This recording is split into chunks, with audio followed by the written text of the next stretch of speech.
Hello दोस्तों, मैं आ गया हूँ आज एक बार फिर से एक और अच्छा सा कंसेप्ट लेकर। आज अपन देखेंगे एक नई चीज।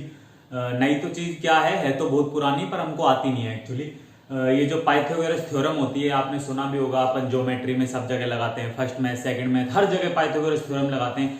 क्या आपको पता है ये आती कहाँ से है? क्या आपको इसका प्रूफ पता है? आपने बचपन से रटते आ रहे हैं, कर्ण स्क्वायर बराबर आधार स्क्वायर प्लस लंब स्क्वायर। लेकिन ऐसा क्यों होता है? मेजर बात यह है कि ऐसा क्यों होता है। तो चलो आज अपन इसका प्रूफ देखेंगे कि कहां से आती है पाइथागोरस थ्योरम, क्या इसका ज्योमेट्री से रोल है, क्या इसका ज्योमेट्री से टच है, और अपन सीखेंगे कि कैसे इसको ड्राइव किया जाता है, कैसे इसको प्रूफ किया जाता है। तो चलिए अपन शुरू करते हैं। देखिए, मैं इसको दो तरीके से आपको बताऊंगा। पहला ज्योमेट्री वाला तरीका है, जिसको ज्योमेट्री आती है, ज्योमेट्री समझ पाता है, वो ज्योमेट्री वाले तरीके से सीख लो, और उसमें काम की चीज है भी, नहीं भी आती तो भी आप उससे सीखो। और दूसरा वाला तरीका भी है, जिनको ज्योमेट्री बिल्कुल नहीं आती, वो उनके लिए लेके आया हूं। तो चलो अपन दोनों तरीके से सीखते हैं। देखो, अपन शुरू करते हैं। यहाँ पे मैं एक आपके लिए राइट एंगल ट्राइंगल ले रहा हूं। आप जानते हो जो ये वाली चीज होती है, ये सिर्फ राइट एंगल ट्राइंगल में ही लगती है। तो मैंने एक राइट एंगल ट्राइंगल ले लिया, इसको मैंने ABC कह दिया। राइट एंगल ट्राइंगल है, बी एंगल 90 डिग्री का है। अब मैं कह रहा हूं यहां से मैंने एक परपेंडिकुलर डाल दिया। मैंने एक परपेंडिकुलर डाला बी से, जो सामने वाली भुजा पर जाकर मिलता है, जो कर्ण पर जाकर मिलता है, और कर्ण पर यहां पर 90 डिग्री का एंगल बनाता है। और इस पॉइंट को मैंने नाम दे दिया डी। यहां तक कोई दिक्कत नहीं है। अच्छा, अगर आपने सिमिलैरिटी पढ़ी होगी तो आपको ये चीज बहुत इजीली समझ में आ जाएगी। अगर आपने नहीं पढ़ी है तो कोई बात नहीं, आप देखिए समझिए। अगर मैं यहां पर इसमें सिमिलैरिटी लगाता हूं, अगर मैं यहां पर सिमिलैरिटी लगाता हूं, तो आप देख पा रहे हो, अगर मैं यहां से दो ट्रायंगल की बात करूं, देखो त्रिभुज इस तरीके से अपन लिखते हैं, त्रिभुज ABC, और दूसरा त्रिभुज मैं ले रहा हूं, देखो ABC, ये पहला वाला त्रिभुज हो गया। दूसरा त्रिभुज मैं ले रहा हूं ADB, दूसरा त्रिभुज मैं ले रहा हूं ADB। मैंने यही दोनों त्रिभुज क्यों लिए? क्योंकि मुझे सिमिलैरिटी लगानी है, मुझे सिमिलैरिटी लगानी है। अगर सिमिलैरिटी लगानी है तो सिमिलैरिटी लगती है सिमिलर ट्रायंगल्स में। तो देखो, अपन सबसे पहले पता करते हैं कि ये दोनों ट्रायंगल सिमिलर हैं कि नहीं है। तो आप देख पा रहे हो, दोनों ट्रायंगल में कोण A तो बराबर ही होगा, दोनों ट्रायंगल में कोण A बराबर होगा। अच्छा, यहां से मैं बात करूं एंगल D की। अगर मैं एंगल D की बात करूं तो जो एंगल D है ये 90 डिग्री है। यहां पर आप देख पा रहे हो एंगल B, इस बड़े वाले त्रिभुज में, बड़े वाले त्रिभुज में एंगल B 90 डिग्री है, और छोटे वाले त्रिभुज में एंगल D 90 डिग्री है। ए एंगल दोनों में बराबर है, ए एंगल दोनों में बराबर है, D एंगल B एंगल के बराबर है। तो तीसरा वाला एंगल अपने आप में ही बराबर होगा, तो तीसरा वाला एंगल अपने आप से बराबर हो जाएगा। तो हमारे एक चीज समझ में आई कि ये दोनों त्रिभुज जो होंगे, ये आपस में क्या होंगे? सिमिलर ट्रायंगल होंगे। और सिमिलर ट्रायंगल की आपको प्रॉपर्टी पता होगी कि ऐसे होता है, ये वाली जो दो भुजाओं के रेशियो होते हैं वो बराबर होते हैं। तो आप इस तरीके से लिख सकते हो कि जो भुजा AB होगी बटा में अगर मैं AD कर दूं तो उसका रेशियो बराबर होगा AC और AB के। तो आप इस तरीके से कह सकते हो कि AC बटा AB, और ये वाली भुजाओं के रेशियो भी बराबर होंगे आपस में। तो आप इस तरीके से कह सकते हो कि BC बटा BD, इनके रेशियो आपस में बराबर होते हैं। लेकिन ये चीज ध्यान रखना, मैं फिर कह रहा हूं कि आपको सिमिलरिटी एक पर्टिकुलर वे में लेनी पड़ेगी, एक पर्टिकुलर फ्लो में लेनी पड़ेगी। आप किसी भी दो को नहीं कर सकते। आप देखो रेशियो से आप समझो इस चीज को। देखो AB क्या है? AB परपेंडिकुलर है, AB परपेंडिकुलर है, तो यहाँ पे ADB परपेंडिकुलर है, इस त्रिभुज का परपेंडिकुलर है। यहाँ पे AC देखोगे तो AC क्या है? AC बड़े वाले त्रिभुज के लिए कर्ण है। AC जो है बड़े वाले त्रिभुज का कर्ण है, हाइपोटेनस है। तो ABB क्या है? तो AB देख रहे हो, ADB इस वाले छोटे त्रिभुज का, इस छुटकने त्रिभुज का क्या है? कर्ण ही है। तो मैंने कर्ण का रेशियो लिया है, लंब का रेशियो लिया है, आधार का रेशियो लिया है, बड़े त्रिभुज से छोटे त्रिभुज का। तो इनका जो रेशियो होगा, इनकी भुजाओं का जो रेशियो होगा, ये हमेशा इक्वल होगा। तो अगर मैं इन दोनों से बात करूं, अगर मैं इन दोनों साइड से बात करूं, तो आप यहां से एक इक्वेशन बना पाओगे, बहुत इजीली बना पाओगे। मैं यहां लिख देता हूं, देखो इधर से करोगे तो AB का स्क्वायर बराबर होगा इन दोनों का मल्टीप्लाई, AD गुणा AC के। ये इक्वेशन नंबर 1 बोल दी मैंने, ठीक बात है। अच्छा चलो मैं आगे बढ़ता हूं इसी में। अब मैं ऐसे ही दो त्रिभुज ले रहा हूं, इस बड़े वाले को इधर वाले त्रिभुज से कंपेयर कर रहा हूं। अभी तो मैंने त्रिभुज 1 से कंपेयर करा था, अब मैं त्रिभुज 2 से कंपेयर कर रहा हूं। तो देखो मैं कह रहा हूं कि ट्राइंगल CBA तथा CBA तथा CDB में, इन दोनों ट्रायंगल में अगर मैं बात करूं CBA और CBD में, आप देखो आप वापस से देख सकते हो कि एंगल C जो है वो दोनों के लिए ही बराबर है। यहां से एंगल D जो है वो 90 डिग्री है और एंगल B बड़े वाले के लिए वो भी 90 डिग्री है। तो आप यहां से सेम सर्वांग समतल वो सिमिलरिटी लगा सकते हो।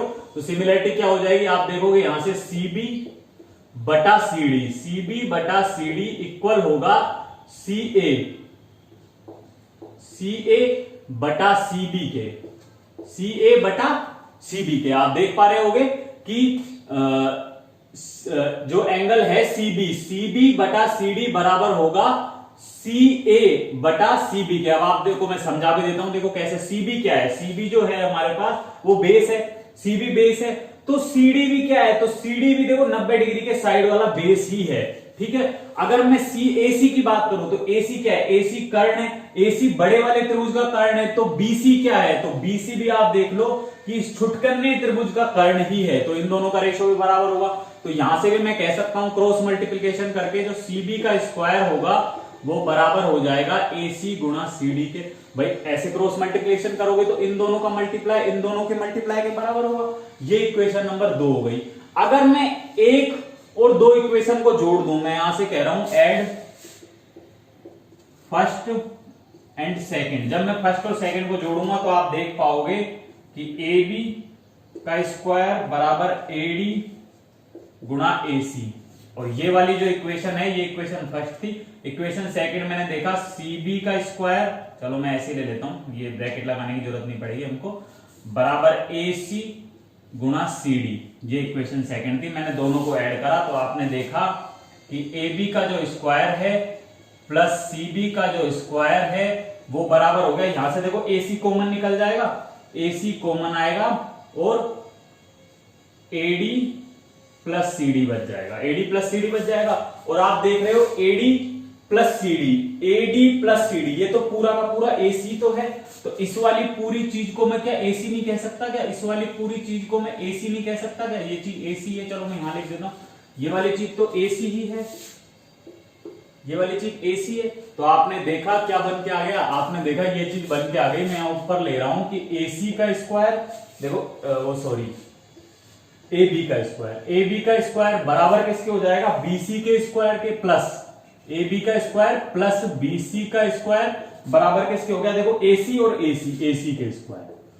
और यही आपका क्या है, आप देख सकते हो AB का स्क्वायर मतलब कर्ण का स्क्वायर, BC का स्क्वायर मतलब आधार का स्क्वायर और AC का स्क्वायर क्या हो जाएगा, लंब का स्क्वायर। तो ये एक बहुत अच्छा तरीका है। अगर आपको सिमिलरिटी आती है तो यहां से आप बहुत आसानी से पाइथागोरस थ्योरम का प्रूफ निकाल सकते हो। और ऐसी बात नहीं है सिर्फ यही चीज बनती है, इस वाली इन चीजों से बहुत सारे प्रूफ निकल के आते हैं अलग अलग। जो अपन ज्योमेट्री पढ़ेंगे तब मैं आपको कराऊंगा, भी सब तरीके के प्रूफ कराऊंगा। और जिन बच्चों ने मुझसे ज्योमेट्री पढ़ी है वो समझते भी होंगे। ये वाली चीज मैंने उनको पहले भी बताई थी कि इस तरीके से सिमिलरिटी लगाते हैं हम, सिमिलरिटी से कितने प्रूफ निकल के आते हैं, कितने इंपॉर्टेंट क्वेश्चंस बनते हैं। तो ये वाली चीज बच्चे जानते हैं। तो चलो देखो अब मैं उन बच्चों के लिए बता रहा हूं जिनको ये सिमिलरिटी वाली चीज ज्योमेट्री ज्यादा अच्छे से नहीं आती है। तो देखो उनके लिए मैं एक दूसरे तरीके से इस चीज को समझाता हूं। देखो मैं कुछ भी हटाना नहीं चाहता ताकि आप इजीली स्क्रीनशॉट ले सकें, तो आपको पूरी चीज समझ में आ जाए, इसलिए मैं मिटा नहीं रहा हूं। तो देखो अपन आराम से इधर के एरिया में समझ लेते हैं, छोटे से भी। देखो मैं यहां पर एक स्क्वायर ले रहा हूं, आपके सामने एक स्क्वायर ले लिया मैंने। अब मैं कह रहा हूं कि मैं इस स्क्वायर को इक्वल साइड्स में काट रहा हूं। मैंने यहां से कट कर दिया, तो मैंने यहां से कट किया और मैंने कह दिया कि ये वाली भुजा A है, ये वाला पोर्शन A है, ये वाला पोर्शन B है। आप कहीं से भी कट कर सकते हो, ये वाला पोर्शन B है, मैंने यहां से कट किया। ऐसे ही मैंने यहां से कट कर दिया, यहां से कट करा और मैंने कह दिया ये वाला पोर्शन A है और ये वाला पोर्शन B है, ठीक है। फिर मैंने यहां से कट कर दिया, और मैंने कह दिया ये वाली साइड A है और ये वाली साइड क्या है, B है। फिर मैंने यहां से कट कर दिया और ये वाली साइड आपकी B हो गई और ये वाली साइड आपकी A हो गई, ठीक बात है। मैंने इस तरीके से काट दिया। अब देखो अगर आप इन सारी जहां से कट कराया अपन ने, इन बिंदुओं को आप मिलाओगे तो आप क्या देखोगे। देखो मैं इन बिंदुओं को जरा मिलाता हूं, मैंने इन बिंदुओं को मिलाया, और मैंने इन बिंदुओं को मिलाया और मिलाने के बाद मुझे पता चला ये जो अंदर वाली आकृति है वर्ग के अंदर, अगर आप पार्ट्स को मिलाओगे बराबर रेशो में काट के पार्ट्स को मिलाओगे तो वो खुद भी एक वर्ग ही बनता है। और आप देख भी पा रहे हो ये भुजा ए है, ये बी है, बीच में 90 डिग्री का कोण है, बीच में 90 डिग्री का कोण है, तो उनको मिलाने वाली रेखा ये है, इसको मैं सी नाम दे देता हूं। चलो ये मिलाने वाली रेखा है सी है। सेम प्रोसेस यहाँ पे देखो, ये भुजा ए है, ये बी है, बीच में 90 डिग्री कोण है, तो ये मिलाने वाली भुजा है, तो ये भी सी होगी। तो आप देख पा रहे हो ये वर्ग है, तो ये सारी की सारी भुजाएं अंदर वाली सी हो जाएंगी। अच्छा, अगर मैं बड़े वाले त्रिभुज का एरिया बड़े वाले वर्ग का एरिया देखूं, बड़े वाले वर्ग का एरिया देखूं, तो बड़े वर्ग का एरिया जो होगा, बड़ा वर्ग, उसका एरिया क्या होगा? तो आप देखोगे भुजा तो है ए प्लस बी, भुजा है ए प्लस बी का होल स्क्वायर, यही तो होगा भाई। भुजा ए प्लस बी है तो एरिया ए प्लस बी का होल स्क्वायर होगा, क्योंकि वर्ग का एरिया होता क्या है? भुजा गुना भुजा ही तो होता है। अच्छा, अगर मैं वर्ग का एरिया एक दूसरे तरीके से निकालूं तो मैं ये भी कह सकता हूं जो बड़े वर्ग का एरिया होगा वो क्या होगा? वो छोटा वर्ग का एरिया प्लस में 4 त्रिभुजों का एरिया, प्लस में 4 त्रिभुज का एरिया, ये भी तो हो सकता है। तो देखो छोटे वर्ग का एरिया क्या है? छोटे वर्ग का एरिया तो सी स्क्वायर है भाई, भुजा सी है तो वर्ग का एरिया सी स्क्वायर हो गया। प्लस में अगर मैं इन त्रिभुज का एरिया देखूं तो आप जानते हो त्रिभुज का एरिया होता है हाफ ए बी स्क्वायर, मतलब हाफ गुना आधार गुना ऊंचाई, यही तो होता है। तो देखो मैंने लगा दिया हाफ इंटू आधार, आधार तो बी था, ऊंचाई क्या थी? ऊंचाई ए थी। लेकिन हमने देखा ऐसे 4 त्रिभुज बराबर बराबर, तो मैंने मल्टीप्लाई 4 से कर दिया, 4 से मल्टीप्लाई करा तो आप देखोगे ये 2 बार कट गया और ये चीज क्या बन के आ गई? सी स्क्वायर प्लस 2ab।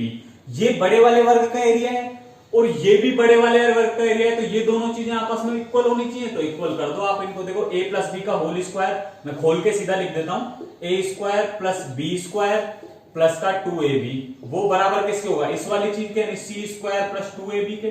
तो 2ab से 2ab कट गया, आपने देखा a square plus B square बराबर किसके आ गया? सी स्क्वायर के आ गया। और यही चीज क्या थी? देखो a square plus B square बराबर सी स्क्वायर, यही तो पाइथागोरस थ्योरम थी, यही तो पाइथागोरस थ्योरम थी। तो आपने देखा कि इस तरीके से मैंने 2 बार करके पाइथागोरस थ्योरम आपको प्रूफ करके दिखा दिए और ये इसका बहुत अच्छे से मैंने अपनी तरफ से सॉल्यूशन कराने की कोशिश की है। आपको ज्योमेट्री में कुछ चीजें समझ में आई होंगी, यहाँ पे आपने 2 आइडेंटिटी सीखी होंगी, वर्ग का एरिया और ट्रायंगल का एरिया। तो अगर आपको वीडियो अच्छी लगी हो तो आप लाइक करें, चैनल को सब्सक्राइब कर लें।